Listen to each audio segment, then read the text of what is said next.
Hello મારા વહાલા વહાલા વિદ્યાર્થી મિત્રો, કેમ છો? મજામાં? મારું નામ છે ફાલ્ગુન આદ્રોજા, હું રાજકોટથી છું અને તમે જોઈ રહ્યા છો ફિઝિક્સ વિથ ફાલ્ગુન સર.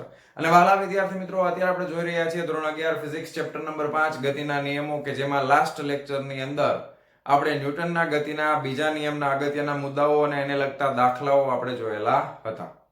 અને આજે આપણે શરૂ કરવા જઈ રહ્યા છીએ એના પછીનો ન્યૂટનનો ગતિનો ત્રીજો નિયમ. બરાબર, તો ન્યૂટનનો ગતિનો ત્રીજો નિયમ શું છે ચાલો સમજીએ. લગભગ મને એવું લાગે છે કે તમને બધાને કદાચ ન્યૂટનનો ગતિનો પહેલો નિયમ ને બીજો નિયમ ભૂલાઈ પણ ગયો હોય, 9મા ધોરણમાં ભણ્યા હોય, પણ ન્યૂટનનો ગતિનો ત્રીજો નિયમ લગભગ બધાને યાદ હશે એવું મારું માનવું છે. બરાબર, તમને યાદ છે કે નહીં કમેન્ટમાં લખીને મને કહેજો. બરાબર, તો ન્યૂટનનો ગતિનો ત્રીજો નિયમ શરૂ કરીએ આપણે. તો બીજો નિયમ છે એ શું આપે છે આપણને, કે ન્યૂટનનો ગતિનો બીજો નિયમ છે એ આપણને એક સૂત્ર આપે છે F બરાબર માં. એટલે કે બળ છે એનો આધાર પ્રવેગ ઉપર કઈ રીતે રહેલો છે, બળ અને પ્રવેગ વચ્ચે શું સંબંધ છે એ સૂત્ર દ્વારા આપણને ખબર પડે છે. હવે પ્રશ્ન એ થાય કે અહીંયા આગળ જે બળની વાત કરવામાં આવે છે, જ્યારે આપણે બળ શબ્દનો પ્રયોગ કરીએ છીએ, કયું બળ છે? તો કે એ વાત કરીએ છીએ એ હંમેશા બાહ્ય બળની વાત કરીએ છીએ. કયા બળની વાત કરીએ છીએ? તો કે બાહ્ય બળ.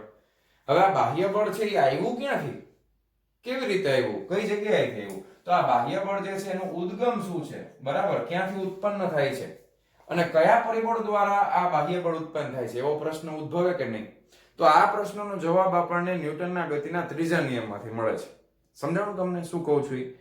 બીજા નિયમમાં આપણે પ્રવેગ અને બળ વચ્ચે શું સંબંધ છે એ આપણે જાણીએ. પછી બળ છે એ આવે છે ક્યાંથી, કોણ એને ઉત્પન્ન કરે છે, ઓકે, એના પાછળના પરિબળો કયા કયા છે, એ પ્રશ્નનો જવાબ આપણને ન્યૂટનના ગતિના ત્રીજા નિયમ ઉપરથી મળવાનો છે. ક્લિયર છે? આટલી વસ્તુ સમજાઈ? તો હવે આપણે દાખલા તરીકે ન્યૂટનનો ગતિનો ત્રીજો નિયમ સમજવા માટે આપણે ઉદાહરણ લઈએ કે દાખલા તરીકે મારી પાસે બે પદાર્થ છે. ધારો કે અહીંયા એક પદાર્થ છે A અને અહીંયા એક પદાર્થ છે B. ઓકે, હવે પદાર્થ B જે છે એ પદાર્થ A ઉપર કંઈક બળ લગાવે છે. ઓકે, આ દિશામાં એ બળ લગાવે છે. પદાર્થ B પદાર્થ A ઉપર બળ લગાવે છે. તો હવે આપણને વિચાર એવો આવે કે શું પદાર્થ B A ઉપર બળ લગાવતો હોય તો શું પદાર્થ A પદાર્થ B ઉપર બળ લગાવશે? તો કે લગાવશે તો કેટલું લગાવશે? લગાવશે તો કઈ દિશામાં લગાવશે? થાય ને આવો પ્રશ્ન. જો પદાર્થ B પદાર્થ A ઉપર બળ લગાવતો હોય તો શું પદાર્થ A જે છે ફરી પાછો પદાર્થ B ઉપર બળ લગાવશે? લગાવશે તો કેટલું બળ લગાવશે, કઈ દિશામાં લગાવશે? આવા પ્રશ્ન ઉદ્ભવે કે નહીં? તો આ પ્રશ્નનો જવાબ આપણને ન્યૂટોનિયન યંત્રશાસ્ત્રમાંથી મળે છે. બરાબર, હવે આને આપણે એક સિમ્પલ પ્રેક્ટિકલ એક્ઝામ્પલ દ્વારા સમજવાનો પ્રયત્ન કરીએ. ધારો કે તમે બધાએ ઓલી સ્પ્રિંગ, હેલિકલ સ્પ્રિંગ જે કહેવાય એ તમે બધાએ જોયેલી હોય, આવી ગૂંચળાવાળી. બરાબર, તમે બધે ઓલી ટક વાળી પેન યુઝ કરતા હો ને તો એમાં હેલિકલ સ્પ્રિંગ આવે છે, જોઈ હશે તમે બધાએ. હવે એને તમે તમારા હાથેથી દબાવો, અત્યારે એમનેમ ફ્રી છે આ.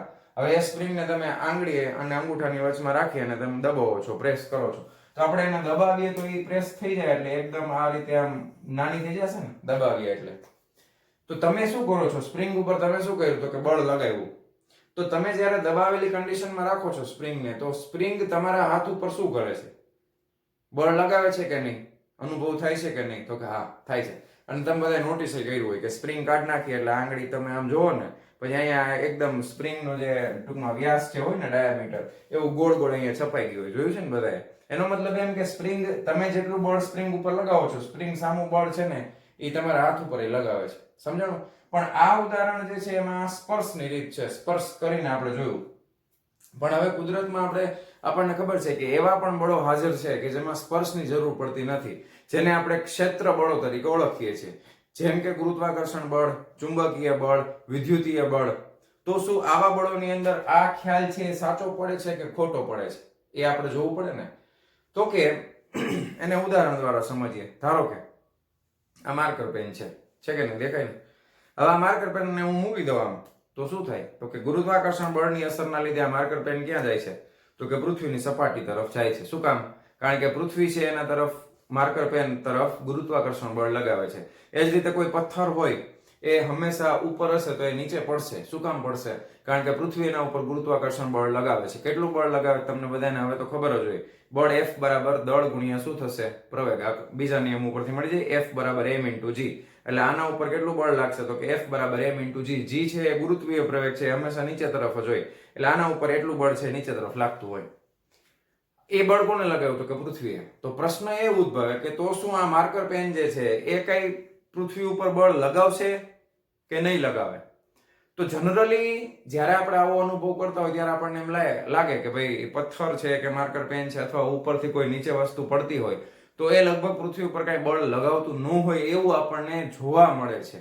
પણ શું એ હકીકત છે? તો કે ના. ન્યૂટન એમ કહે છે કે દરેકે દરેક પદાર્થ બીજા પદાર્થ ઉપર સમાન મૂલ્યનું અને વિરુદ્ધ દિશામાં એટલું જ બળ લગાવે. તો આપણને કેમ અનુભવ નથી થતો કે આ માર્કર પેન છે પૃથ્વી ઉપર બળ લગાવે છે? કારણ કે તમે બેના દળની કમ્પેરિઝન કરો.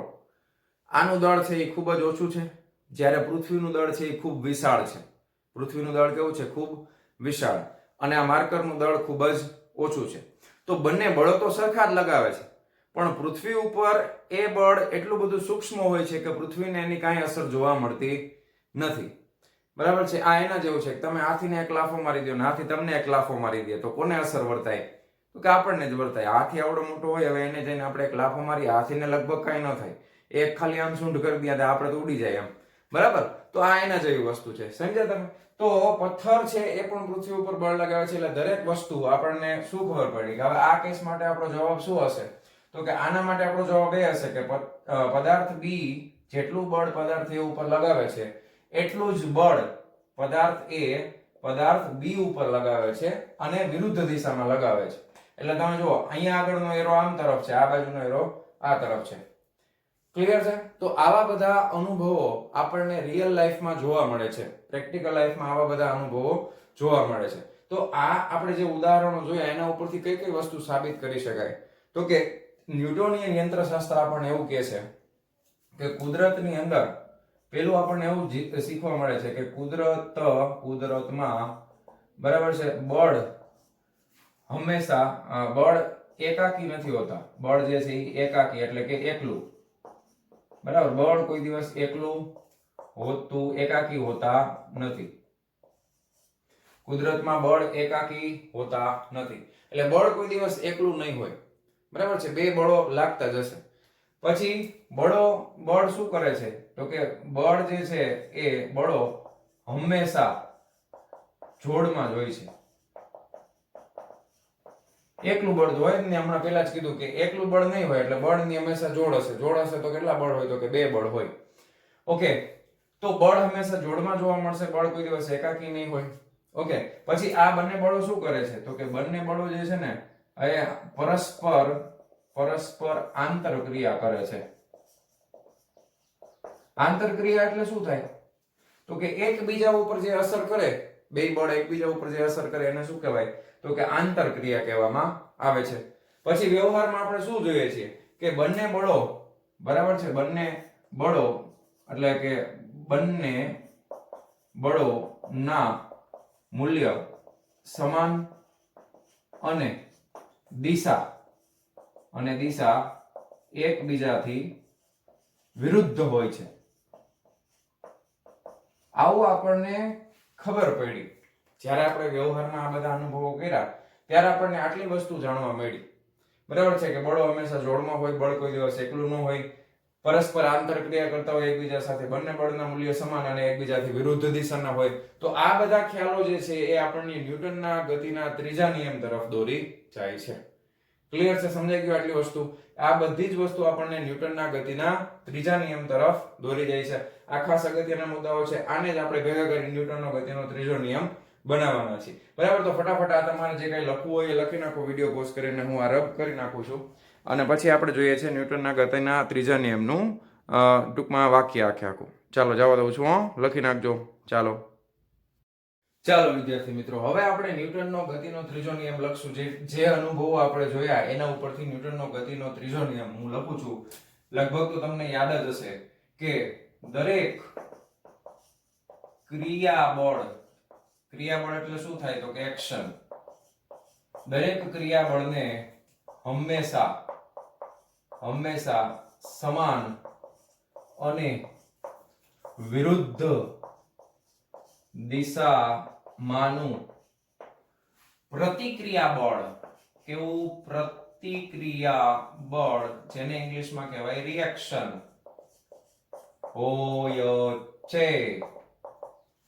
બરાબર, યાદ છે ને તમને બધાને? તમે બધા હોશિયાર તો છો જ, મને ખબર છે. દરેક ક્રિયાબળ એટલે કે એક્શન ને હંમેશા સમાન અને વિરુદ્ધ દિશામાંનું પ્રતિક્રિયાબળ હોય છે. હવે ક્રિયાબળ અને પ્રતિક્રિયાબળ એટલે શું?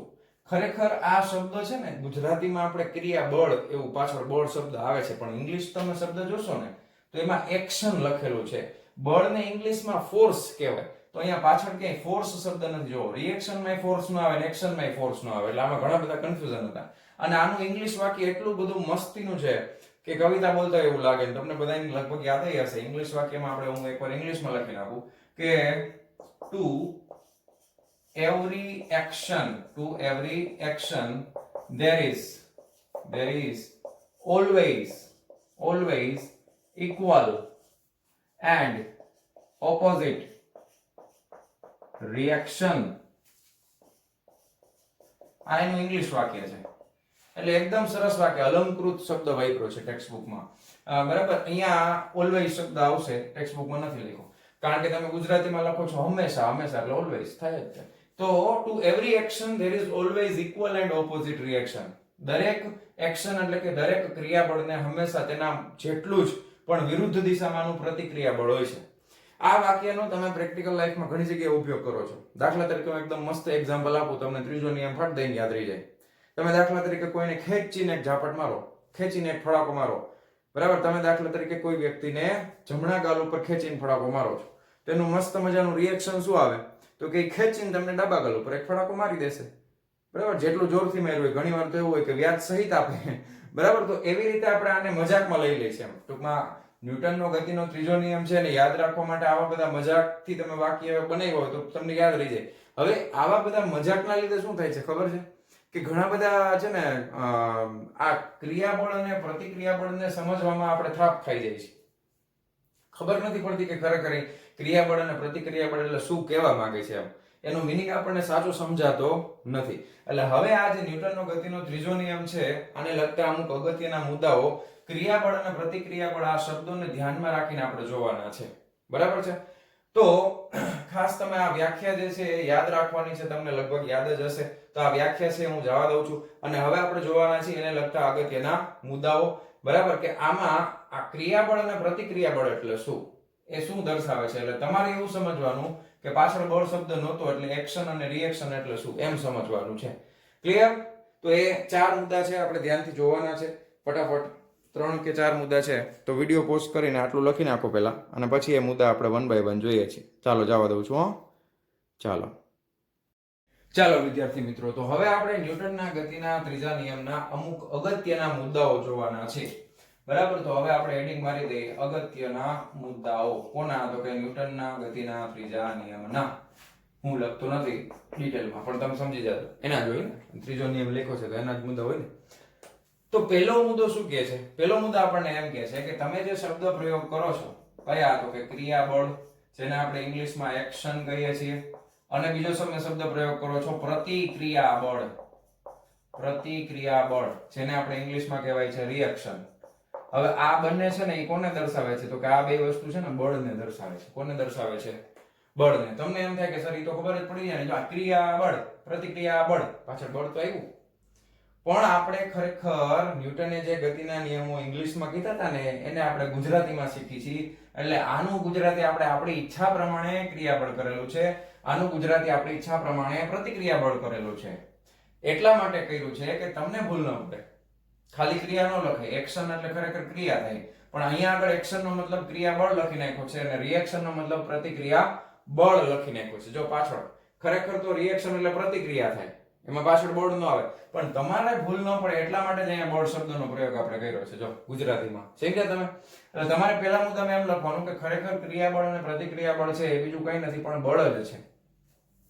તો ભૌતિક વિજ્ઞાનની અંદર ઘણી બધી ભૌતિક રાશિઓ એવી હોય કે જેમાં તમે અલગ અલગ શબ્દનો પ્રયોગ એક જ ભૌતિક રાશિને દર્શાવતો હોય તો એમાં ઘણીવાર ગૂંચવાડા ઊભા થાય. તો એ ગૂંચવાડો ઊભો ન થાય એટલે ખાસ તમારે યાદ રાખવાનું છે કે એક્શન એટલે ક્રિયાબળ છે અને રિએક્શન એટલે પ્રતિક્રિયાબળ છે. તો એ બળના જ પ્રકારો છે.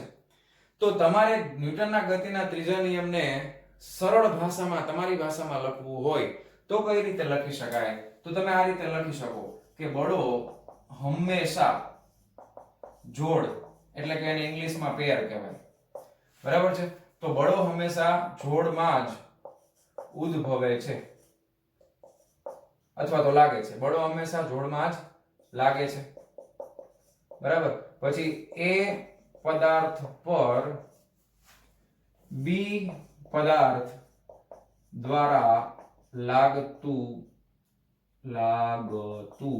બળ એ બી પદાર્થ પર એ પદાર્થ દ્વારા લાગતા બળ જેટલું જ અને વિરુદ્ધ દિશામાં હોય છે. બળો હંમેશા જોડમાં જ લાગે છે. કેપિટલ એ પદાર્થ પર કેપિટલ બી પદાર્થ દ્વારા લાગતું બળ એ બી પદાર્થ પર એ પદાર્થ દ્વારા લાગતા બળ જેટલું જ અને વિરુદ્ધ દિશામાં હોય છે. આ તમારા શબ્દોમાં આવી ગઈ સાવ સિમ્પલ વ્યાખ્યા. બરાબર. ક્લિયર છે. તો પહેલો મુદ્દો અગત્યનો યાદ રહી ગયો, કઈ વાંધો નથી. ક્રિયા અને પ્રતિક્રિયા ખરેખર શું છે? તો કે બળ જ છે. ઓકે. બળ હંમેશા જોડમાં લાગે છે. સાદી ભાષામાં વ્યાખ્યા લખી નાખવાની. એ પદાર્થ પર બી પદાર્થ દ્વારા લાગતું બળ એ બી પદાર્થ પર એ પદાર્થ દ્વારા લાગતા બળ જેટલું જ અને વિરુદ્ધ દિશામાં હોય છે. વાર્તા પૂરી. પહેલો નિયમ યાદ રહી ગયો, પહેલો મુદ્દો અગત્યનો મુદ્દો. ચાલો બીજો અગત્યનો મુદ્દો, બીજા મુદ્દાની વાત કરીએ. આપણે જે વ્યાખ્યા જોઈ હતી એમાં એવું આપણે જોયું કે ક્રિયાબળ છે એ આપણે વ્યાખ્યા વાંચીએ ને તો આપણને એમ લાગે કે દરેક ક્રિયાબળને સમાન અને વિરુદ્ધ દિશામાંનું પ્રતિક્રિયાબળ હોય છે. તો આપણને એમ થાય વ્યાખ્યા વાંચીએ એટલે કે ક્રિયાબળ છે એ પહેલા લાગતું હશે અને પ્રતિક્રિયાબળ છે એ પછીથી લાગતું હશે. તો આપણને મગજમાં શું આવે? તો કે ક્રિયાબળ છે ને, ક્રિયાબળ ઈ કારણ છે એવું આપણા મગજમાં આવે. અને પછી એવું આવે કે પ્રતિક્રિયાબળ છે ને, પ્રતિક્રિયાબળ ઈ આ કારણની શું છે? તો કે આ અસર દર્શાવે છે. આ કારણ છે ને આ એની અસર છે. પણ આ ખ્યાલ સદંતર ખોટો છે. બરાબર.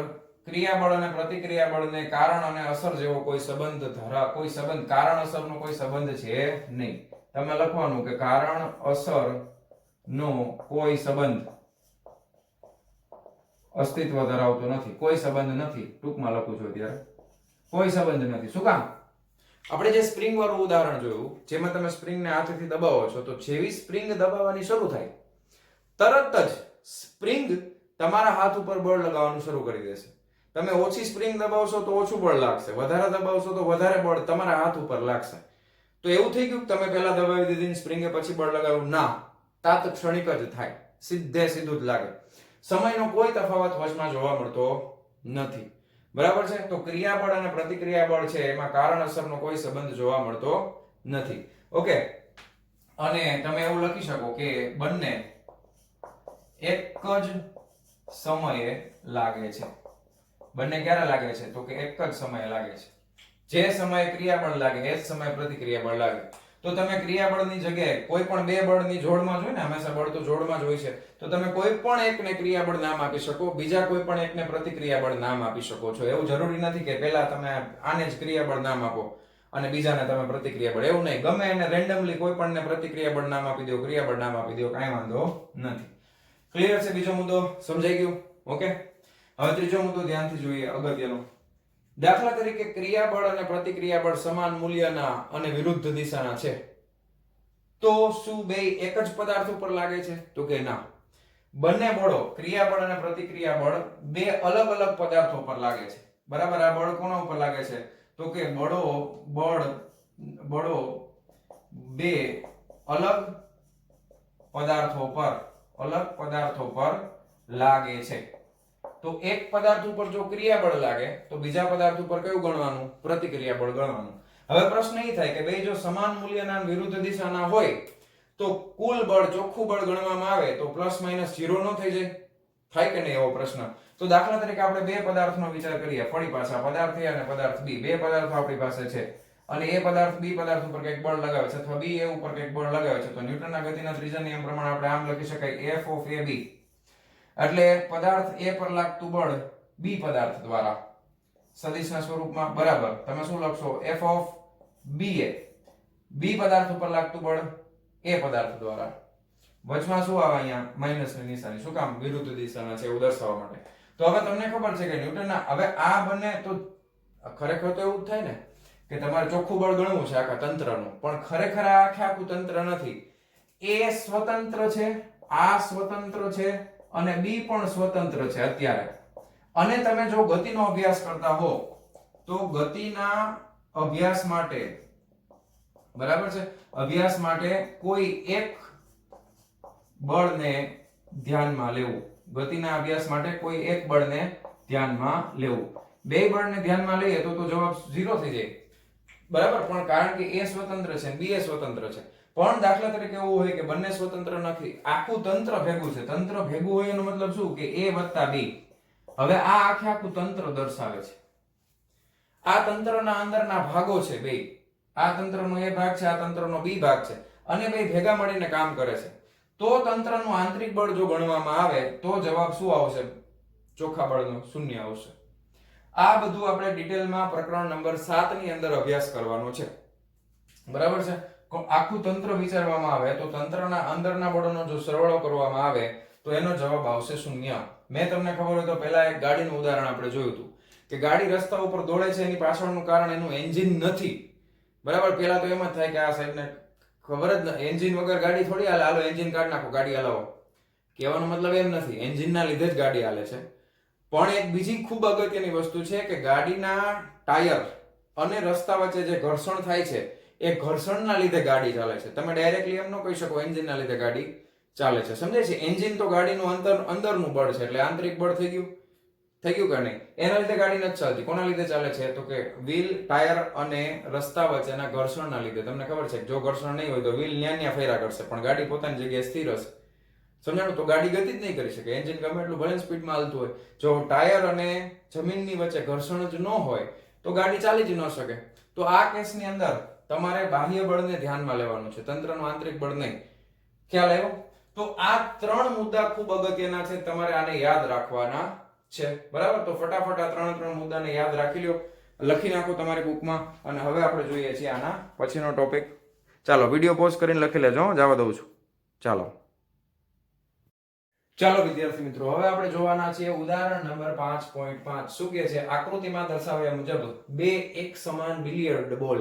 બિલિયર્ડ બોલ એટલે પુલ ટેબલની જે રમત આવે ને, એમાં તમે બધા ઓલું જોયું હશે, આમ કરીને ઠુચુક દઈને મારે. પુલ ટેબલ જોયું છે ને, 6 હોલ હોય, બરાબર, અને એક દડા ગોઠવેલા હોય, અને પછી આમ લાકડીથી મારવાનું, હોલમાં પાસ કરવાના. મોબાઈલમાં એક ગેમ આવે છે, તો એને એ જે દડા હોય ને એના એકદમ ચમકતા મસ્તીના, એને બિલિયર્ડ બોલ કહેવાય.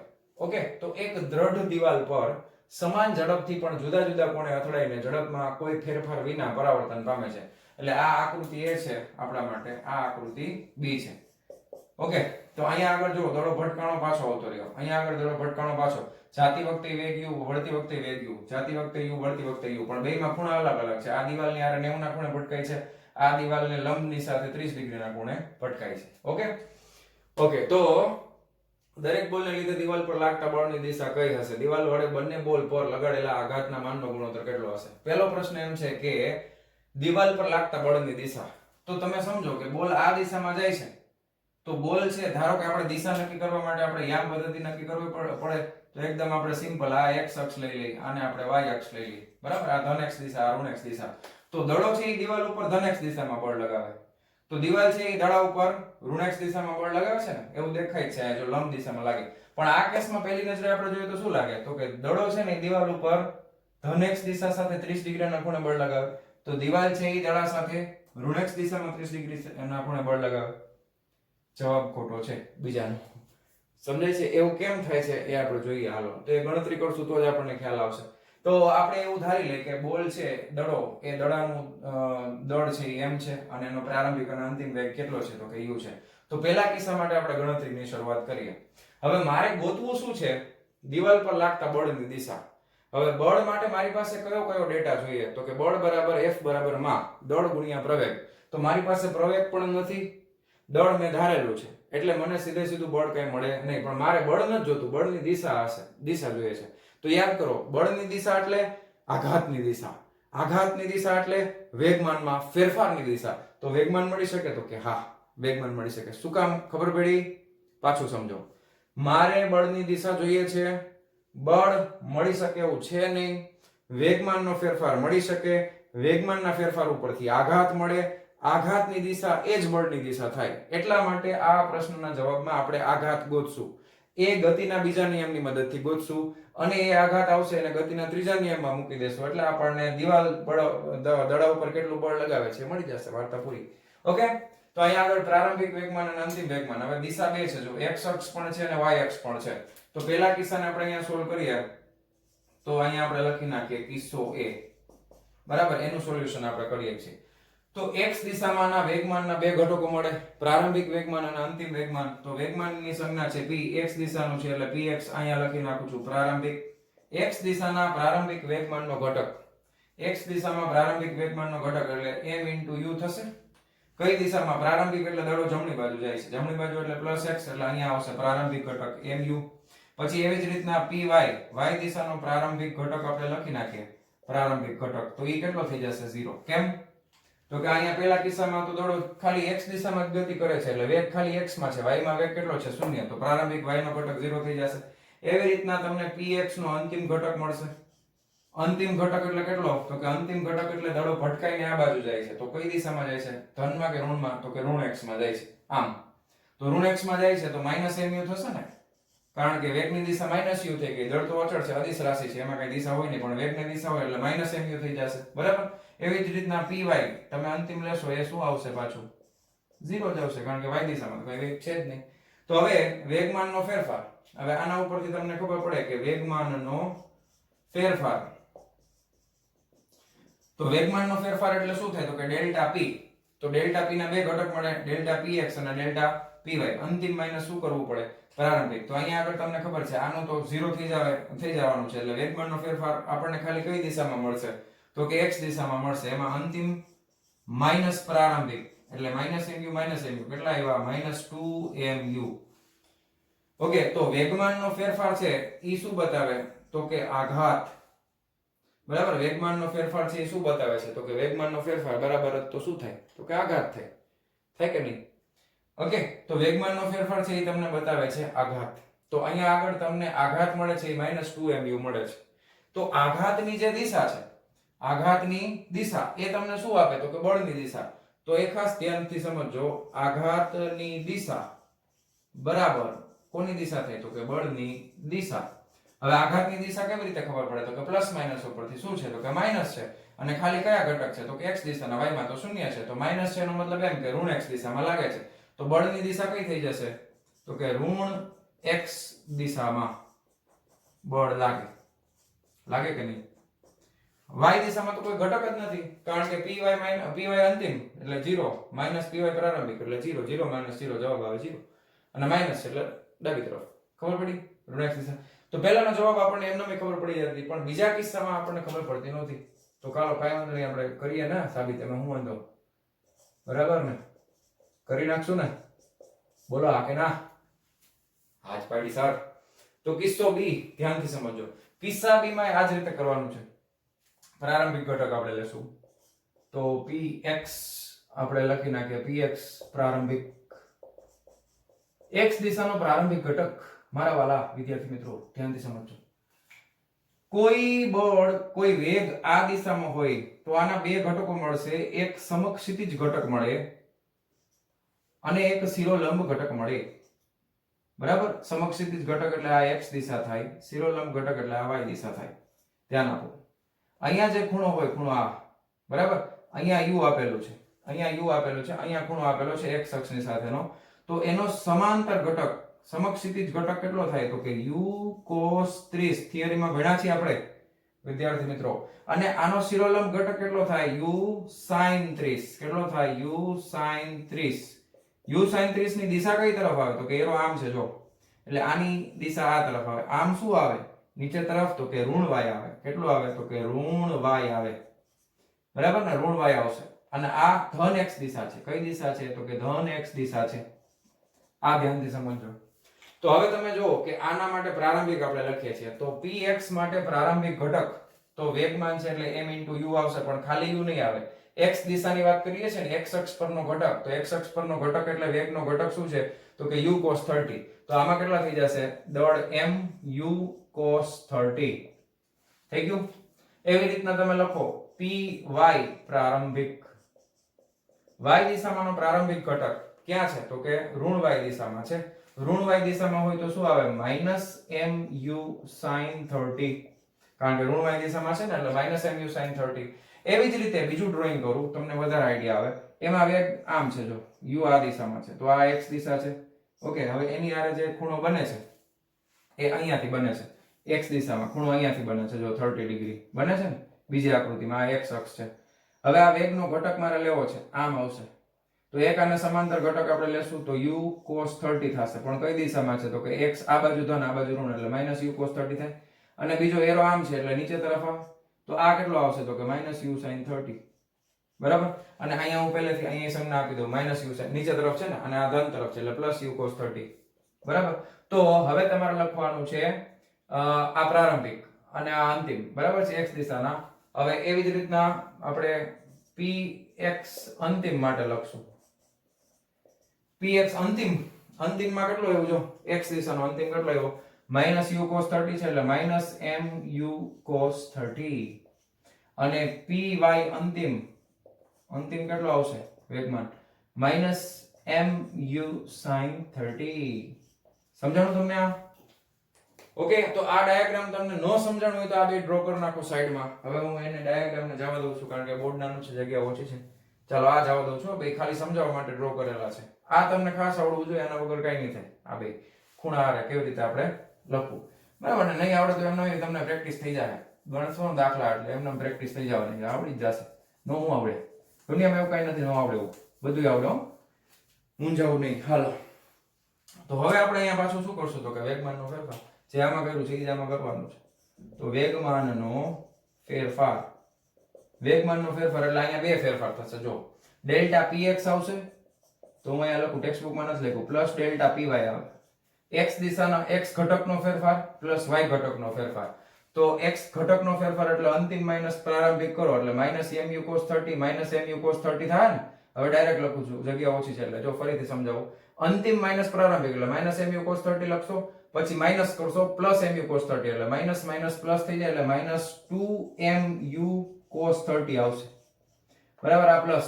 હવે y નો અંતિમ લખશો એટલે -mu sin 30, પછી માઈનસ કરશો અને કાઉન્સમાં પાછું માઈનસ આવશે, -mu sin 30 minus minus plus થઈ જશે અને આ માઈનસ છે એટલે માઈનસ વત્તા પ્લસ એટલે 0 જવાબ આવશે અહીંયા. એટલે વેગમાનનો ફેરફાર છે એનો તમને કયો ઘટક મળ્યો? માત્ર x ઘટક મળે છે. કયો ઘટક મળે છે? માત્ર x ઘટક મળે છે. y ઘટક મળતો નથી, માઈનસ મળે છે. તો વેગમાનનો ફેરફાર એટલે તો આઘાત થાય મારા ભાઈ. અને વેગમાનના આઘાતની જે દિશા છે એ કોની દિશા છે? તો કે એ બળની દિશા છે. તો અહીંયા આગળ પણ બળની દિશા આપણને શું મળી? બળની દિશા તો આપણને મળી ઋણ x દિશામાં.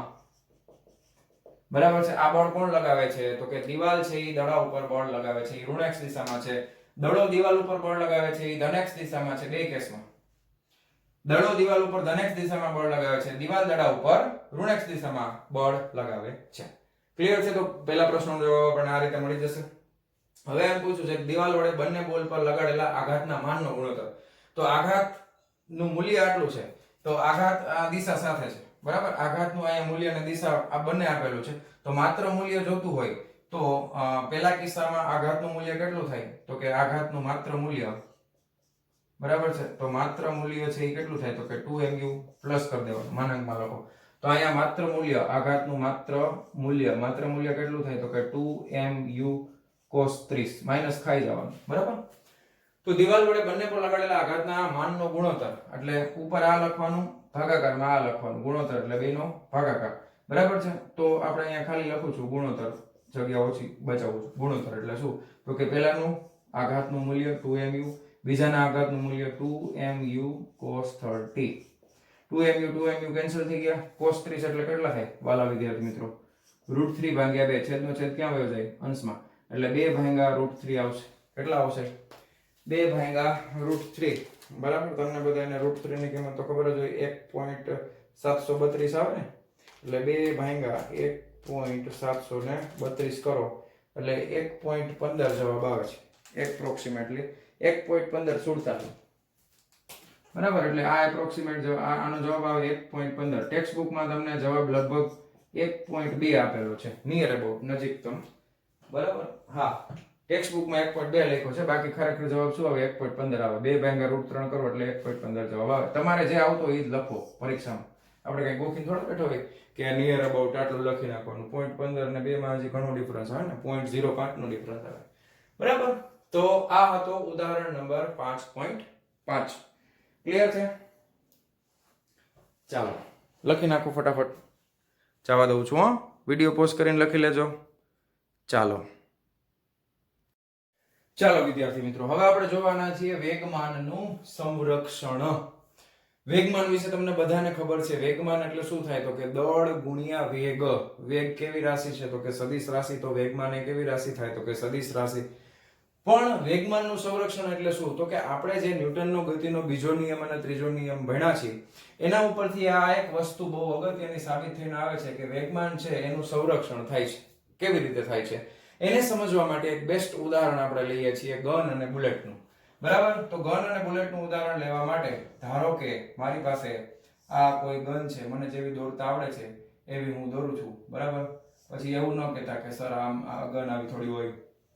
બરાબર. મને આવી આવડે છે એટલે મેં ગન આવી દોરી છે. બરાબર. તમને જેવી આવડે એવી તમારે દોરવી. આ રીતે ગન હશે. હવે અહીંયાથી તમને ખબર છે કે ગનમાંથી બુલેટ નીકળે. આ રીતની કઈક બુલેટ એમાંથી નીકળતી હોય અને આ દિશામાં આગળ વધતી હોય. બરાબર.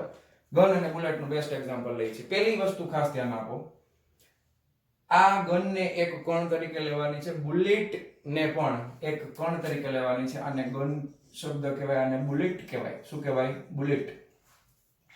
ગોળી. આ ગન એટલે બંદૂક છે. ગન કયો, બંદૂક કયો, પિસ્તોલ કયો, જે કયો. તો ગન અને આ બુલેટ છે.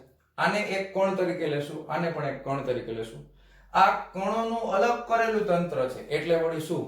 તો કે જ્યારે તમે ગનમાંથી બુલેટ છોડો છો ત્યારે બીજું કોઈ બાહ્ય બળ આ બેયને કાંઈ અસર કરતું નથી એવું માનીને આને આપણે અલગ કરેલું તંત્ર કહેશું. ખાસ શબ્દ ઉપર ભાર આપજો. આ અલગ કરેલું તંત્ર શું કામ કહેવાય? કારણ કે જ્યારે ગનમાંથી બુલેટ નીકળે છે ત્યારે આ વસ્તુ જ્યારે આ બને છે, પ્રક્રિયા થાય છે, ત્યારે બાહ્ય બળ આના ઉપર કોઈ અસર કરતું નથી. એટલા માટે આને કહેવામાં આવશે અલગ કરેલું તંત્ર. અને આ બેને આપણે કણ કહેશું. ગન એક કણ છે, બુલેટ એક કણ છે. તો કણનું અલગ કરેલું તંત્ર. અને જ્યારે આ બંદૂકમાંથી ગોળી છૂટે છે તો બે વચ્ચે કઈક ક્રિયા થાય છે જેને કહેશું આંતરક્રિયા. બરાબર. એટલે આ શબ્દો તમારા મગજમાં પહેલા ફિટ થવા જોઈએ. તો હવે તમને ખબર છે આપણે બે પરિસ્થિતિનો વિચાર કરશું. પહેલી પરિસ્થિતિ આપણે લેશું પ્રારંભિક પરિસ્થિતિ. પ્રારંભિક પરિસ્થિતિ એટલે કે ગનમાંથી બુલેટ છૂટી નથી, ગનમાંથી બુલેટ છોડેલી નથી. હવે તમને અમુક વસ્તુ તમને કહું. ધારો કે આપણે માનીએ તો તમને મજા આવે. દાખલા તરીકે આ ગન છે ને એનું દળ છે m. ઓકે, દળ. અને આ બુલેટ છે એનું દળ છે ધારો કે સ્મોલ m. પછી ગન ની પ્રારંભિક પરિસ્થિતિમાં ગનનો જે વેગ છે, વેગ, ઓકે, તો વેલોસિટી ઓફ ગન એ કેટલો છે? 0. પ્રારંભિક એટલે બુલેટ છે એ નીકળી નથી, ગનની અંદર જ છે, તો એનો વેગ પણ વેલોસિટી ઓફ બુલેટ એટલે vb એ પણ કેટલો થશે? 0. તો પ્રારંભિક પરિસ્થિતિમાં બંનેનું વેગમાન જો લેવામાં આવે તો બંનેનું વેગમાન પ્રારંભિક પરિસ્થિતિમાં કેટલું થશે? 0. કારણ કે બંનેના પ્રારંભિક વેગ કેવા છે? તો કે શૂન્ય. ખબર પડે ને? પ્રારંભિક વેગમાનમાં ખબર પડે ને કે દળ ગુણ્યા વેગ, દળ ગુણ્યા વેગ. આનું વેગમાન શૂન્ય, આનું વેગમાન શૂન્ય. પ્રારંભિક શૂન્ય છે, તત્સર્વમ શૂન્યમ શૂન્ય. પણ જેવું તમે ગનમાંથી બુલેટ છોડો છો ત્યારે તમને ખબર છે કે બુલેટ જે છે, ગન છે, એ બુલેટ ઉપર કઈક બળ લગાવે છે. કઈ દિશામાં બળ લગાવે છે? તો કે ધન x દિશામાં બળ લાગે છે. ધારો કે આ પ્લસ x દિશા છે ને, તો આ બુલેટ ઉપર લાગતા બળની દિશા. બરાબર. તો આ બળની દિશા છે. બરાબર છે. કોના ઉપર બળ લાગે છે? તો કે બુલેટ ઉપર. કોણ લગાવે છે? તો કે ગન. તો ગતિના બીજા નિયમ પ્રમાણે શું, ત્રીજા નિયમ પ્રમાણે, ત્રીજા, બુલેટ પણ ગન ઉપર બળ લગાવશે? તો કે હા. જે દિશામાં ગન બુલેટ ઉપર બળ લગાવે છે એટલું જ બળ પણ વિરુદ્ધ દિશામાં બુલેટ છે એ ગન ઉપર લગાવશે. એટલે આ દિશામાં જશું આપણે. બરાબર. તો આ બળની દિશા થઈ જશે કોના ઉપર? ગન ઉપર લાગે છે. તો આ કઈ દિશામાં આવશે? તો કે ઋણ x દિશામાં લાગશે. તો ધારો કે આપણે બે બળના મૂલ્ય સમાન છે અને દિશા એકબીજાની વિરુદ્ધ છે, તો બુલેટ ઉપર લાગતા બળને ધારો કે f કહીએ. બરાબર. તો ગન ઉપર લાગતા બળને આપણે શું કહેશું? તો કે -f થશે ને, કારણ કે બે બળના મૂલ્ય સમાન છે, દિશા એકબીજાની વિરુદ્ધ છે. આટલા બળ લાગશે. કે ખ્યાલ આવ્યો તમને? હવે જો અંતિમ સ્થિતિમાં આની પાસે કઈક વેગ હશે, તો કે આની પાસે જે વેગ હશે, આનો પ્રારંભિક વેગ છે એટલે vb1 કહી દઉં, અંતિમ વેગ છે એટલે vb2 કહી દઉં, તો does not equal to 0 થશે ને? બુલેટ કઈક વેગમાં હશે કે નહીં? છે કે નહીં? તો અંતિમ વેગ આનો 0 થશે નહીં થાય. હવે આની પાસે કઈક વેગમાન છે કે નહીં? તો અંતિમ વેગ આનો 0 નહીં થાય. હવે તમને બધાને અનુભવ છે, એક વસ્તુ તમે બધાએ નોટિસ કે જ્યારે આપણે ગનમાંથી બુલેટ છોડીએ ને ત્યારે તમે જોયું હશે હાથ આમ થાય, આમ થાય ને, બુલેટ આગળ ગન પાછળ, તો એને કહેવાય રિકોઇલ. શું કહેવાય? રિકોઇલ વેલોસિટી કહેવાય. રિકોઇલ એટલે પાછી જ્યારે ગન પાછી જાય ને એને રિકોઇલ વેલોસિટી કહેવાય. ત્યારે એની પાસે અંતિમ વેગ આની પાસે પણ કંઈક હોય છે, એટલે vg2 does not equal to 0, recoil velocity. કારણ કે બુલેટ ગન ઉપર તમને બધાને ખબર છે કે જે પ્રોફેશનલ હોય એ જ ગન નો યુઝ કરી શકે. આપણે ગન યુઝ કરવા જઈએ ખભો ખડી જાય, બુલેટ ગન પાછી આવે, બરાબર, ધક્કો લાગે જોરદાર, એટલે સપોર્ટ માટે અહીંયા ખભા ઉપર કોઈ દિવસ આમ ન રખાય, નકર ખભો ખડી જાય ધારદેરાનો. ધ્યાન રાખો. એટલે તમારે ક્યાં આમથી ગન વાપરવી છે, વાપરાય નહીં, એવું બધું ન કરાય. આપણે એવું નહીં કરવાનું. હાલો, તો આટલું ખ્યાલ આવ્યું. તો હવે આ આટલું બળ છે કેટલા સમય માટે લાગે છે? તો દાખલા તરીકે ડેલ્ટા ટી જેટલા સમયગાળા માટે બળ લાગે છે, બરાબર છે? ડેલ્ટા ટી સમય. અચ્છા, આ માર્કર છે, ખોટી આવી ગઈ હાથમાં, બીજી લઈ લઈ. ઓકે, આછી માર્કર છે પણ આ દેખાય છે, વાંધો નહીં. હવે આ બીજી વાપરીએ. તો આપણને ખબર છે કે ડેલ્ટા ટી સમયગાળા માટે લાગે છે, બરાબર છે? બળ કેટલા સમય માટે લાગે છે? તો કે ડેલ્ટા ટી જેટલા સમયગાળા માટે લાગે છે. હવે તમે યાદ રાખો કે બળની વ્યાખ્યા શું હતી? બળ એટલે વેગમાનમાં થતો ફેરફાર ના છેદમાં શું આવે? તો કે સમયગાળો, બરાબર? તો મારે વેગમાનમાં થતો ફેરફાર જોતો હોય તો શું લખાય? સમયગાળો. એટલે અહીંયા આપણે કેટલો છે? તો કે ડેલ્ટા ટી જેટલો છે. તો કે અહીંયા જો પેલા ગનના વેગમાનમાં થતો ફેરફાર, તો કે ગનના વેગમાનમાં થતો ફેરફાર કેટલો થાય? તો કે આના ઉપર લાગતું બળ, ગન ઉપર લાગતું બળ અને ગુણ્યા સમય, એટલે -f જેટલું બળ લાગે છે ગુણ્યા સમય કેટલો છે? તો કે ડેલ્ટા ટી. આના વેગમાનમાં થતો ફેરફાર કેટલો આવશે? આના વેગમાનમાં થતો ફેરફાર, કોની વાત કરું છું? બુલેટની, હો. એટલે બુલેટના, વળી ગઈ સર, બહુ આળસ કરો છો. બુલેટના વેગમાનમાં થતો ફેરફાર કેટલો થાય? તો કે એના ઉપર બળ કેટલું લાગે છે? f. સમયગાળો કેટલો? Delta T. જો છે. તો આનું વેગમાનમાં થતો ફેરફાર આટલો છે, આના વેગમાનમાં થતો ફેરફાર આટલો છે. તો કુલ તમે કહો કે ગનના વેગમાનમાં થતો ફેરફાર છે, એને હું ગન છે એટલે વેગમાન એટલે એને કેપિટલ P વડે દર્શાવું, બરાબર? અને કોનું છે? તો કે ગનનું છે એટલે pg, બરાબર. કેટલું થાય? તો કે -f ડેલ્ટા ટી થાય. આ બુલેટના વેગમાનમાં થતો ફેરફાર છે એટલે વેગમાન કેપિટલ P, બુલેટ એટલે સ્મોલ b, સદિશ રાશિ. કેટલો છે? તો કે f ડેલ્ટા ટી છે. તો તમે કહી શકો છો કે ગનના વેગમાનનો ફેરફાર અને બુલેટના વેગમાનના ફેરફાર વચ્ચે સંબંધ શું છે? તો કે સંબંધ આવો છે કે બુલેટના વેગમાનમાં થતો ફેરફાર બરાબર -pg, છે કે નહીં? બુલેટના વેગમાનમાં થતો ફેરફાર બરાબર -pg થાય કે નહીં? અહીંયા માઈનસ વડે ગુણો એટલે પ્લસ થઈ ગયું, બે હરખા થઈ ગયા. જો જી. હવે આને આ બાજુ લઈ લો એટલે શું થાય? તો કે pb + pg બરાબર 0, તત્સર્વમ શૂન્યમ શૂન્યમ. આવી ગયું? ઓકે.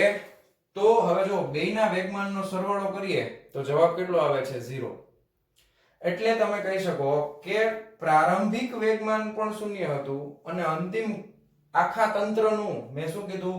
આખા તંત્રનું, જ્યારે તંત્રમાં કોઈ આંતરક્રિયા થાય ત્યારે આખા તંત્રના વેગમાનમાં થતો ફેરફાર પ્રારંભિક વેગમાન જેટલો જ હોય છે. એટલે વેગમાનમાં થતો ચોખ્ખો ફેરફાર કેટલો આવે? તો કે 0 આવે. એટલે વેગમાનનું સંરક્ષણ થાય છે. એટલે તંત્ર પાસે પહેલા જે વેગમાન હતું પછી પણ એટલું જ વેગમાન રહેશે. સમજાણું? તંત્ર પાસે પહેલા જે વેગમાન હતું પછી પણ તંત્ર પાસે એટલું જ વેગમાન રહેવાનું છે. ક્લિયર છે આટલી વસ્તુ? ઓકે. તો વેગમાન સંરક્ષણનો નિયમ મારે લખવો હોય તો કઈ રીતે લખાય? તો કે નિયમ મારે લખવો હોય તો એ રીતે લખી શકાય કે આંતરક્રિયા કરતા કણો ના તંત્રનો, આંતરક્રિયા કરતા કણોના તંત્રનું વેગમાન, કણોના તંત્રનું વેગમાન અચળ રહે છે. અચળ રહે છે એટલે બદલાતું નથી. પ્રારંભમાં તો એટલું ને એટલું છે. તો આંતરક્રિયા કરતા કણોના તંત્રનું વેગમાન અચળ રહે છે. એને જ સંરક્ષણ કહેવાય ને, નાશ નથી થતો. સમજાય છે તમને? એને જ કહેવામાં આવે છે સંરક્ષણ. તો નિયમ આ રીતે યાદ રાખશું કે વેગમાન છે, આંતરક્રિયા કરતા કણોના તંત્રનું વેગમાન અચળ રહે છે. ઓકે, હા, અલગ કરેલા તંત્રનું, આંતરક્રિયા કરતા કણોના અલગ કરેલા તંત્રનું, અલગ કરેલા, ખાસ શબ્દ લખવાનો, અલગ કરેલા, સોરી હું ભૂલી ગયો છું, એટલે અલગ તમે લખજો, અલગ કરેલા તંત્રનું વેગમાન અચળ રહે છે. અલગ કરેલું એટલા માટે, અલગ કરેલું તંત્ર કોને કહેવાય કે જ્યારે આ ગનમાંથી બુલેટ છૂટે છે ત્યારે બાહ્ય બળ એને અસર કરતું નથી. એટલે આંતરક્રિયા કરતા કણોના અલગ કરેલા તંત્રનું વેગમાન અચળ રહે છે. આ વેગમાન સંરક્ષણનો નિયમ છે. બરાબર, આટલી વસ્તુ નોટ ડાઉન કરો. હજી એક વસ્તુ જોવાની છે, બોર્ડ ફૂલ થઈ ગયું છે એટલે બીજું ઉદાહરણ હું તમને હમણાં આપું છું. ચાલો વિડીયો પોઝ કરીને લખી નાખો ફટાફટ. ચાલો જવા દઉં છું. ચાલો વિદ્યાર્થી મિત્રો, હવે આપણે વેગમાન સંરક્ષણનો એક બીજો અગત્યનો કિસ્સો જોવાનો છે કે જેનું નામ છે સંઘાત. બરાબર છે, સંઘાત એટલે અથડામણ. હવે એક વસ્તુ ધ્યાન આપો કે તમે જે વ્યાખ્યા લખી છે એમાં એક હજી વસ્તુ ઉમેરી દેજો, કુલ શબ્દ ઉમેરી દેજો. I am really very very sorry. આંતરક્રિયા કરતા કણોના અલગ કરેલા તંત્રનું કુલ વેગમાન અચળ રહે છે. કુલ વેગમાન. તમને ખબર જ છે એક ફેમસ ડાયલોગ, बराबर, कि ऐसे बड़े बड़े देशों में ऐसी छोटी छोटी गलतियां होती रहती है सेनोरिटा. ओके, तो आ गलती છે થોડીક નાની એવી, કુલ ઉમેરી દેજો. Okay, really very sorry. હવે આપણે એક બીજો કિસ્સો જોવાનો છે, એનું નામ છે સંઘાત એટલે કે અથડામણ. સંઘાતને આપણે ધ્યાનથી સમજીએ. દાખલા તરીકે બે પદાર્થો વચ્ચે સંઘાત થાય છે. ઓકે, એટલે અથડામણ થાય છે. બે પાસે કંઈક પ્રારંભિક વેગમાન છે, બે પદાર્થ છે, બે કણ છે. હવે એને હું તમને ઉદાહરણ આપીને સમજાવીશ ને તો જ મજા આવશે. જો દાખલા તરીકે આ છે દડો A, આ છે દડો B. બરાબર છે, આ બે પાસે કંઈક પ્રારંભિક વેગ હતા, બે પાસે કંઈક પ્રારંભિક વેગ હતા. આનો પ્રારંભિક વેગ હતો UA, આનો પ્રારંભિક વેગ હતો UB, આનું દળ હતું MA, આનું દળ હતું MB. બરાબર, તો આનું પ્રારંભિક વેગમાન છે ને હું દર્શાવું છું PA વડે, આનું પ્રારંભિક વેગમાન છે ને હું દર્શાવું છું PV વડે. હવે આ બે ભેગા થઈ અને કોઈ એક જગ્યા ઉપર ભટકાય છે. બરાબર, દાખલા તરીકે અહીંયા આવીને ભટકાઈ ગયા, આ A અને B. હવે આ ભટકાઈને છે એ કંઈક અલગ દિશામાં જઈ શકે છે, આ પણ કંઈક અલગ દિશામાં જઈ શકે છે. એટલે આનું અંતિમ વેગ છે એને કહી દઉં છું VB, આના અંતિમ વેગને કહી દઉં છું VA. સમજાય છે તમને? બરાબર, વેગ સદિશ રાશિ હોવાથી ઉપર સદિશની નિશાની કરવાની. દળ તો કાંઈ બદલાવાનું નથી, દળ તો એટલું જ રહેશે. આનું દળ છે એ M જ રહેશે, આનું દળ છે એ MB જ રહેશે, પણ બેની દિશા બદલાઈ જાય છે. એટલે આનું જે અંતિમ વેગમાન છે એને હું કહી દઉં છું PA' અને આના અંતિમ વેગમાનને હું કહી દઉં છું PB'. ક્લિયર? સમજાય તમને? સંઘાત, અથડામણ. તો અહીંયા A દળો છે એ B દળા સાથે ભટકાય છે. પ્રારંભિક વેગમાન છે એ કેટલું થાય તો કે આનું થઈ જશે MA UA. બરાબર, આનું પ્રારંભિક વેગમાન કેટલું થઈ જાય તો કે MB UB. આનું અંતિમ વેગમાન કેટલું થઈ જાય તો કે આનું અંતિમ વેગમાન થઈ જાય MA VA. બરાબર, અને આનું અંતિમ વેગમાન કેટલું થઈ જાય તો કે MB VB. આ હું એટલા માટે તમને આ રીતે ડિટેલમાં સમજાવું છું, દાખલા ગણતી વખતે તમને કામમાં આવશે બધું. ઓકે, તો આ રીતે અંતિમ વેગમાન છે, પ્રારંભિક વેગમાન છે. હવે તમને ખબર છે કે અહીંયા આગળ જે સંઘાત થાય છે, બે ભટકાય છે, એ સંઘાતનો સમયગાળો ખૂબ નાનો છે. ડેલ્ટા ટી જેટલા સમયગાળા માટે સંઘાત અનુભવે છે. ઓકે, આટલા સમયગાળા માટે જો સંઘાત અનુભવતો હોય તો હમણાં આપણે આગળ જોયું કે વેગમાનનો ફેરફાર એ કેટલો થાય? વેગમાનનો ફેરફાર બરાબર બળ ગુણ્યા સમય થાય ને. તો દાખલા તરીકે એ દળો છે એના ઉપર બળનો ફેરફાર, એ ઉપર બળ લગાવે છે કોણ તો કે B, અને સમયગાળો કેટલો છે તો કે ડેલ્ટા ટી. તો આ વેગમાનનો ફેરફાર થઈ ગયો એનો, તો અંતિમ વેગમાન કેટલું છે તો કે PA' માઈનસ પ્રારંભિક વેગમાન કેટલું થાય તો કે PA થશે ને. તો આ શું છે તો કે વેગમાનનો ફેરફાર, વેગમાનનો ફેરફાર. બરાબર, આવી રીતે કોનો છે તો કે A બોલનો છે વેગમાનમાં થતો ફેરફાર. એટલે A ઉપર લાગતું બળ ગણવાનું કોણ લગાવે તો કે B. સમયગાળો કેટલો ડેલ્ટા ટી, અંતિમ વેગમાન માઈનસ પ્રારંભિક વેગમાન. આ જ રીતે આપણને બીજાનો વેગમાનનો ફેરફાર મળે. B ઉપર લાગતું બળ કોણ લગાવે? A.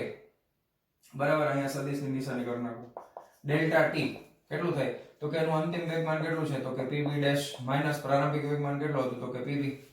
થઈ જાવ. હવે જ્યારે બે ભટકાય છે ત્યારે ગતિનો ત્રીજો નિયમ લાગે કે નહીં? તો ગતિનો ત્રીજો નિયમ શું કહે છે કે FAB બરાબર માઈનસ FBA થાય કે નહીં? બરાબર છે, FAB બરાબર માઈનસ FBA થાય કે નહીં? હવે તમે જો બેના સમયગાળા તો સરખા છે. તમે અહીંયાથી FAB ને કરતા બનાવો તો PA' માઈનસ PA ના છેદમાં ડેલ્ટા ટી આવી જાય. અહીંયા ડેલ્ટા ટી આવી જાય તો જો હું અહીંયા FAB ની કિંમત મૂકું તો કેટલી થાય તો કે PA' માઈનસ PA ના છેદમાં ડેલ્ટા ટી. બરાબર, અહીંયા આગળ માઈનસ ના માઈનસ આ કૌંસમાં લખી નાખીએ કેટલા થાય તો કે pb ડેશ માઈનસ pb ના છેદમાં ડેલ્ટા t સામસામે ડેલ્ટા t કેન્સલ થઈ ગયા બરાબર આ માઈનસ ને અંદર ગુણાકારમાં લઈ લ્યો આ pb ડેશ ને સામે લઈ લ્યો એટલે pa dash plus pb dash થઈ જાય ને આમાંથી આ બાજુ આવે એટલે આ માઈનસ માઈનસ પ્લસ થઈ ગયું આના આ બાજુ લઈ લ્યો એટલે pa પ્લસ pb તો એક સરસ મજાનું પરિણામ આપણને મળ્યું જો ઓકે તો pa પ્લસ pb આખા તંત્રનું પ્રારંભિક વેગમાન થઈ ગયું કોણ a નું પ્રારંભિક વેગમાન પ્લસ કોણ b નું પ્રારંભિક વેગમાન બરાબર વેગમાન સંરક્ષણના નિયમ પ્રમાણે અથડામણ પછીનું જે વેગમાન છે એટલે કોણ a નું અંતિમ વેગમાન પ્લસ કોણ b નું અંતિમ વેગમાન તો આ પણ એક અગત્યનું પરિણામ આપણને મળે છે આખા તંત્રનું પ્રારંભિક વેગમાન બરાબર આખા તંત્રનું અંતિમ વેગમાન થશે તો એ શું છે વેગમાન સંરક્ષણનો નિયમ હવે એક બીજી વસ્તુ તમને કહું સંઘાત એટલે કે અથડામણ માટે બે રીતની અથડામણ થઈ શકે એક થઈ શકે સ્થિતિસ્થાપક અથડામણ અને એક થઈ શકે અસ્થિતિસ્થાપક અથડામણ બરાબર આ આપણે ડિટેલમાં આના પછીના ચેપ્ટરમાં એટલે પ્રકરણ નંબર 6 માં ભણવાના છીએ પ્રકરણ નંબર 6 અત્યારે ખાલી એટલું યાદ રાખો સ્થિતિસ્થાપક અથડામણ એટલે કેવી કે જેની પ્રારંભિક ગતિ ઊર્જા અને અંતિમ ગતિ ઊર્જા સરખી હોય એને સ્થિતિસ્થાપક અથડામણ કહેવાય બરાબર અસ્થિતિસ્થાપક અથડામણ એટલે કેવી કે જેની પ્રારંભિક ગતિ ઊર્જા અને અંતિમ ગતિ ઊર્જા સરખી ન હોય એને અસ્થિતિસ્થાપક અથડામણ કહેવાય અસ્થિતિસ્થાપક અથડામણમાં પદાર્થ છે એ વિરૂપિત થઈ શકે એનો આકાર ટૂંકમાં બદલાઈ શકે એનો આકાર પહેલા હતો એવો ન રહે સ્થિતિસ્થાપક એટલે ટૂંકમાં રબર જેવું લ્યો ને બરાબર પાછું પોતાની સ્થિતિમાં આવી જાય એટલે સ્થિતિસ્થાપક તો એમાં છે ને આપણે સ્થિતિસ્થાપક અથડામણ ડિટેલમાં ચર્ચા નથી કરવી પણ થોડુંક યાદ રાખો સ્થિતિસ્થાપક એટલે એમાં આપણે અવરોધને બધાને અવગણેલા છે અસ્થિતિસ્થાપક એટલે એમાં અવરોધને ધ્યાનમાં લેવાના છે એટલું આપણે યાદ રાખીએ પણ આ ડિટેલમાં ચેપ્ટર 6 માં જોવાના છે એને આપણે અત્યારે યાદ ન રાખો તોય વાંધો નહીં અથડામણ બે પ્રકારની હોય સ્થિતિસ્થાપક અસ્થિતિસ્થાપક પણ બેય માટે વેગમાનના સંરક્ષણનો નિયમ સાચો જ છે એમાં કાંઈ ભૂલ નથી એટલું આપણે યાદ રાખશું અને આ આપણે યાદ રાખશું ખાસ કિસ્સો સંઘાત માટેનો ઓકે તો મારા વહાલા વિદ્યાર્થી મિત્રો વિડિયો પોઝ કરીને આટલું ફટાફટ લખી નાખો આ મેં એક્સ્ટ્રા ડિટેલમાં સમજાવવાનો પ્રયત્ન કર્યો છે જેથી કરીને તમને દાખલામાં વધારે ઉપયોગી થઈ શકે કામમાં આવી શકે આ એની સાબિતી ઓકે લખાઈ ગયું જવા દઉં ક્લિયર તો મારા વહાલા વિદ્યાર્થી મિત્રો આજનો આ લેક્ચર આપણે અહીંયા પૂરો કરીએ છીએ મળીએ છીએ નેક્સ્ટ વિડિયો લેક્ચરમાં આના પછીના ટોપિકની સાથે ત્યાં સુધી આવજો